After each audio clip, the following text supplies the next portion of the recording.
E já estamos de volta ao vivo e em cores com o nosso programa Vida e Saúde. Hoje recebendo carinhosamente o Dr. Leôncio Queiroz Neto, médico oftalmologista, que tem alguém nesse planeta que entende do nosso olho, como tratar bem, como cuidar bem, como dar aquelas orientações necessárias que estão ao nosso alcance para cuidar melhor, mais e melhor da nossa visão. Está aqui hoje, Dr. Leôncio, e você pode participar e interagir conosco, 0800 777 0021, 0800 777 0021 ou pelo telefone fixo 0 operadora 19 3871 9620, 19 3871 9620. Faça sua pergunta, aproveita, estamos ao vivo e esse programa se caracteriza justamente por ser ao vivo para ajudar você a não ter mais nenhum tipo de dúvida sobre o tema abordado em cada programa. Doutor, a gente falou sobre conjuntivite, né? Nós temos assim uma imagem, doutor, assim, a gente vai projetar essa imagem na tela, vou pedir para... O que é aquilo lá? Vamos explicar, doutor. Onde é que está a conjuntiva aí, doutor? Né? Bom, aquilo que está rosado, vermelhinho, ao redor do colorido do olho, da íris, é a conjuntiva, né? O normal da conjuntiva, ela é transparente, ela é... É uma camada que protege? Ela é uma membrana que reveste toda a área externa do globo ocular, exceto aonde nós temos a córnea e a íris, que isso é a câmara anterior. Então, ela faz limite com a córnea nos 360 graus e ela, quando inflamada, ela fica vermelha e irritada. Doutor, só para a gente entender, ou seja, nós temos essa parte branca do olho, que é a parte maior. Isso não é chamado de conjuntiva? Não, a parte branca do olho é esclera. Esclera, isso é Mas esclera. Mas sobre a esclera, sobre tem o essa branco membrana, do olho, tem essa membrana... Que é a conjuntiva. Que ela é transparente, é como se fosse um papel celofane que reveste ali. Quando está inflamado, daí a gente fica sabendo que ela existe. Ela fica rosadinha, vermelhinha, essa é a conjuntiva. O que acontece com uma... muitas pessoas falam assim, eu estou com conjuntivite, cuidado, não chega perto de mim que vai pegar, né?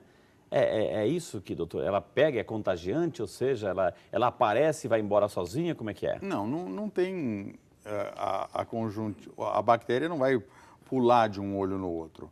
É mais pelo contato direto mesmo, de tocar as mãos, ou você tocou algum objeto e depois coçou o olho, sem ter feito a devida higiene das mãos.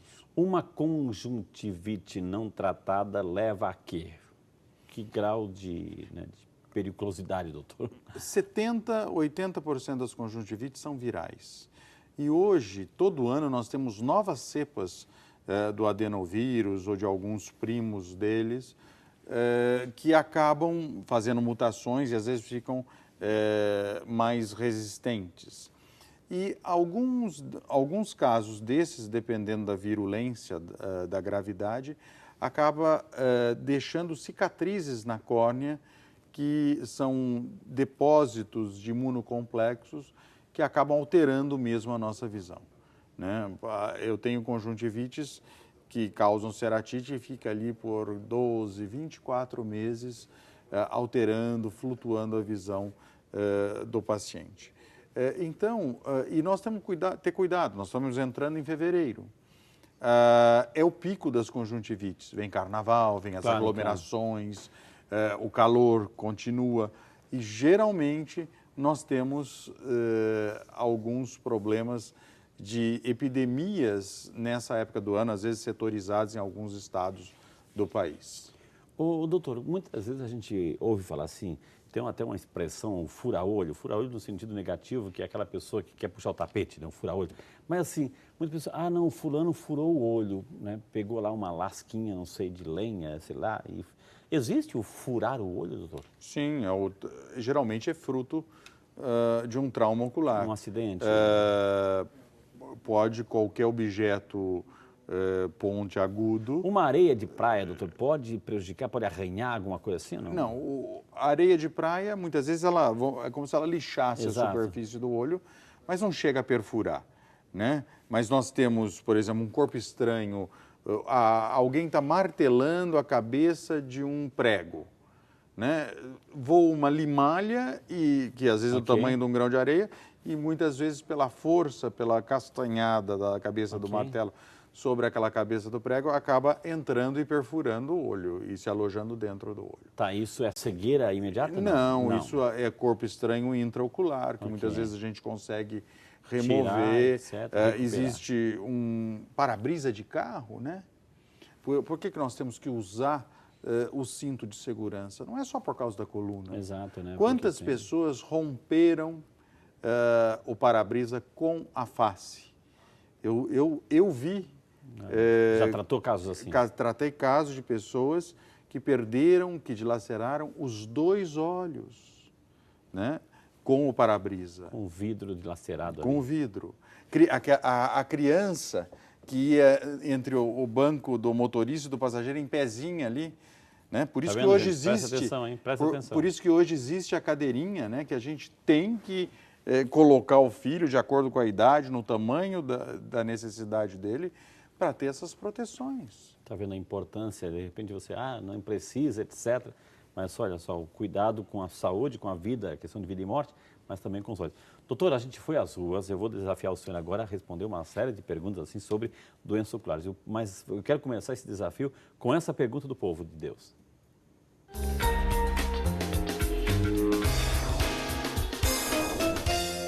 Meu nome é Rejane e eu gostaria de saber quais são os cuidados que eu tenho que ter com glaucoma. Então, doutor, cuidados oculares. Eu vou convidar o senhor a ficar de pé. Vamos ficar de pé, doutor. E vamos conversar um pouquinho aqui. A gente preparou algumas telas aqui para o doutor Leôncio e a gente sabe que ele é um mestre em explicação. E, doutor, aqui, quais são as principais, doutor, doenças oculares? Aqui nós temos uma tela que mostra o que nós chamamos de vícios de refração, primeiramente. Vícios de refração. Então, nós temos aqui uma visão normal, né? Aqui uma visão do míope, né? Aquela pessoa que enxerga mal para longe, está tudo embaçado, mas de perto, às vezes, ele não precisa nem de óculos, ele enxerga bem. Já o hipermétrope, que é um olho pequeno, o míope é um olho grande, o hipermétrope é um olho pequeno. Ele enxerga... Não o tamanho é o mesmo, doutor. O tamanho é o mesmo. O tamanho da visão. Não, a bolinha, o globo ocular, o diâmetro anteroposterior do míope é milímetros maior do que o de um hipermétrope, que é menor. Por exemplo, aqui nós temos um olho de 19, 20 milímetros.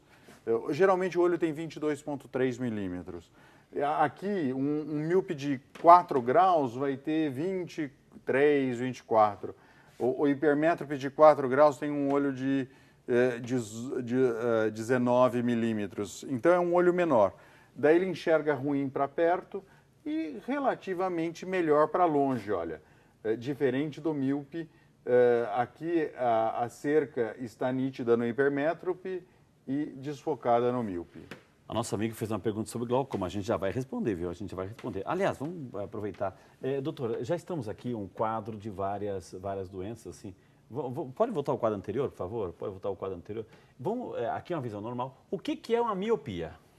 É a visão ruim para longe e melhor para perto devido ao tamanho o diâmetro anteroposterior do globo ocular.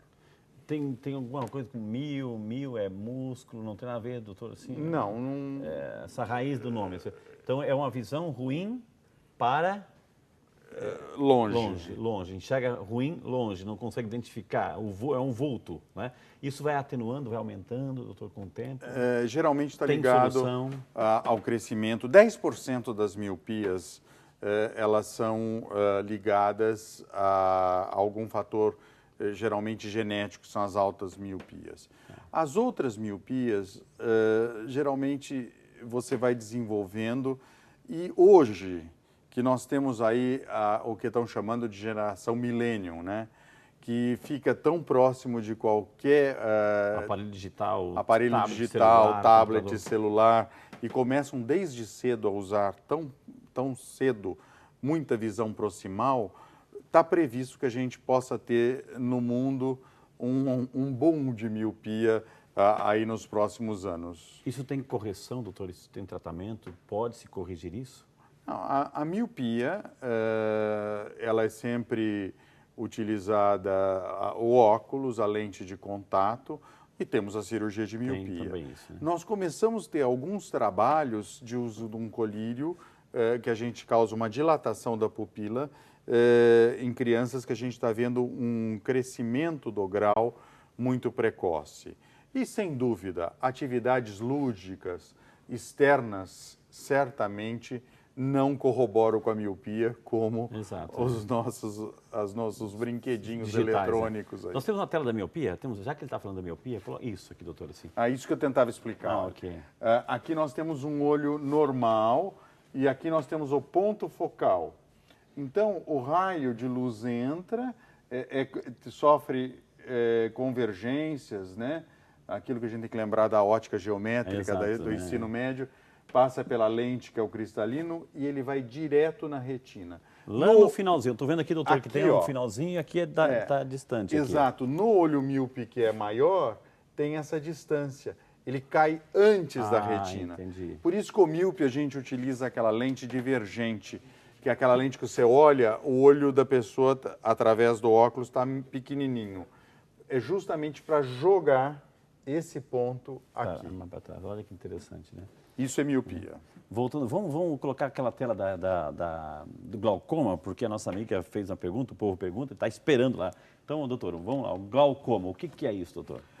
O nosso olho, ele produz um líquido e reabsorve também, ele drena esse líquido que ele produz. Esse líquido?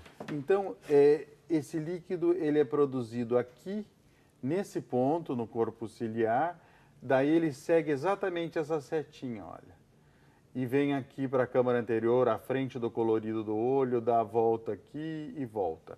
Quando nós temos alguns distúrbios, por exemplo, uma catarata pode diminuir esse ângulo, existem outras razões que talvez a gente desconheça, que também atrapalham essa drenagem que se dá aqui no seio camerular, nós temos o quê? Um aumento da pressão, certo? A hipertensão ocular é o fator de risco número 1 para o desenvolvimento do glaucoma. Quando eu tenho ocular. Quando eu tenho só o aumento da pressão, eu não tenho ainda o glaucoma. Mas eu preciso ficar atento que para cada 1 milímetro de mercúrio da pressão mais elevada, eu começo a ter compressão da camada de fibras nervosas que ficam aqui na retina e vai dando a escavação do nervo óptico e isso vai, entre aspas, matando essas células. Entendi. E eu vou ter defeito visual. Naquele quadro das visões, nós vimos que existiam 2 menininhos assim com uma nuvem, você via só o centro. Pode colocar se quiser. Aqui. Exatamente, aqui. É isso que acontece no glaucoma, a visão vai fechando, ele vai perdendo isso gradativamente e tão lentamente que ele nem vai percebendo.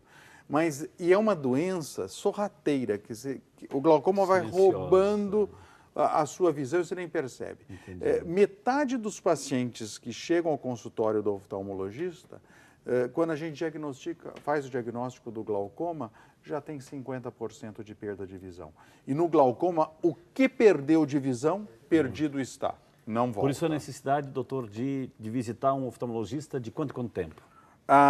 Varia de acordo com a idade. Após os 40 anos, eu diria a cada 18 meses, 2 anos.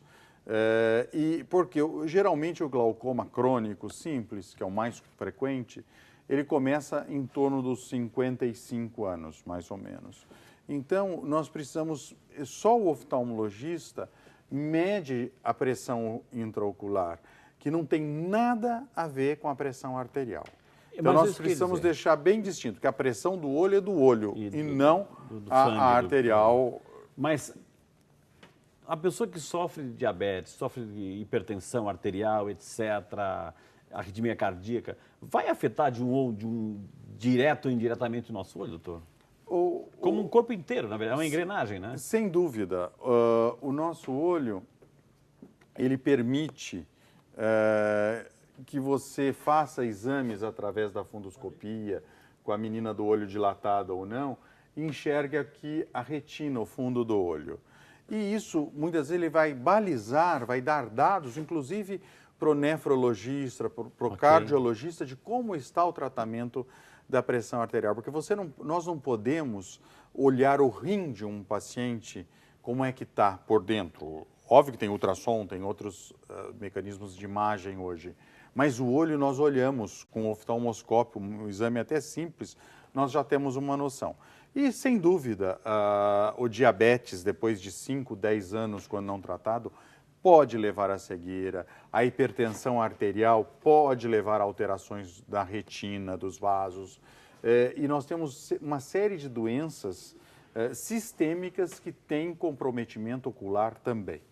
Gente, tem mais imagens aqui, a gente vai colocar mais. Eu queria aproveitar, doutor, assim, essa sua colocação. Hoje o oftalmologista consegue ver, né, o olho por dentro e por fora, doutor. Eu já ouvi falar, já li sobre essa matéria, vai fazer um exame de retinopatia, ou seja, um exame de retina, que esse exame de retina do olho vai mostrar todas as doenças que você tem ou pode ter. Isso procede, doutor? Procede em termos, eu diria para você que vai o diabético. Não, isso é iridologia. Isso. A iridologia é um estudo da íris, tem muita relação com a medicina chinesa ou indiana. Não é da alopatia. Tá. Porque assim como aquela representação do homúnculo, né, do nosso corpo na orelha, que ele faz a acupuntura, a iridologia é algo mais ou menos assim. Mas ninguém vai ficar pondo agulha na íris, mas é um estudo disso. Não é oftalmologia, não é uma ciência médica. Entendi. Viu? O exame que nós praticamos é a oftalmoscopia binocular direta ou indireta, também chamado mapeamento retiniano. Tem vários exames que nós, oftalmologistas, podemos praticar e olhar realmente o fundo do olho e ver a relação com a saúde sistêmica. Já que nós estamos no glaucoma, aproveitar esse momento, eu já está no intervalo, né, diretora? Doutor, eu vi que aqui está vazando, é verdade? Aqui está vazando. O olho normal não está vazando aqui.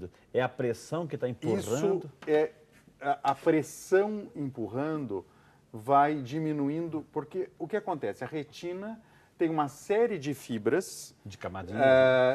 Tem 10 camadas. E ela une todas essas fibras nervosas e forma o nervo óptico. Que é esse e o nervo óptico é que vai transmitir ao nosso cérebro a informação. E o cérebro processa a informação. Então, vamos imaginar o seguinte. O olho é uma lâmpada, o nervo óptico que está aqui é um fio elétrico, e o cérebro é que processa e que recebe a interpretação desses estímulos que lá chegam. A pressão pode comprimir e alterar, matar aqui células no nervo óptico, que não vão levar ao cérebro. Doutor, quando a gente fala de pressão, eu já vou perguntar agora, quando a gente fala de pressão, ou seja, a gente pensa, poxa, minha cabeça parece uma pressão, está martelando, estou uma dor de cabeça. O olho também começa a arder, começa a ficar com uma dor latejante por causa dessa pressão, doutor? Nós temos alguns casos que sim. Quando o glaucoma é agudo, né, que há uma obstrução total, aí é uma dor terrível. O paciente, além da dor, da vermelhidão, da baixa visão que ele fica, chega até alterações gastrointestinais, como a sensação de náusea, indo até num pronto-socorro e podendo ser confundido não como um quadro ocular. Mas grande parte dos glaucomas que são crônicos simples, a dor ocular é muito leve. Aproveitando esse olho que está aqui, doutor, assim, eu estou abusando do tempo daqui. O que é a íris, o que é... Aqui é um corte sagital. Temos um olho de frente, diretor? A íris é aqui, ó, o colorido do olho é esse azulzinho aqui. Tá. A menina do olho está aqui pretinha. Essa menina do olho é chamada? Pupila. Pupila. E aqui, essa lente, que é o cristalino, que é aquilo que fica, com o passar dos anos, vai ficando turvo e vira catarata. Maravilha, gente. Olha quantas informações só nesse bloco. Mas nós vamos chamar um intervalo, deixa eu olhar aqui, vamos chamar um intervalo, porque no próximo bloco temos mais tela, mas eu já vi que a Aninha trouxe perguntas aqui, então a gente quer também responder para você. O tema tá bom, cuidado, doenças oculares, com o Dr. Leôncio, então a gente vai para o intervalo e volta rapidinho só para você, não sai daí.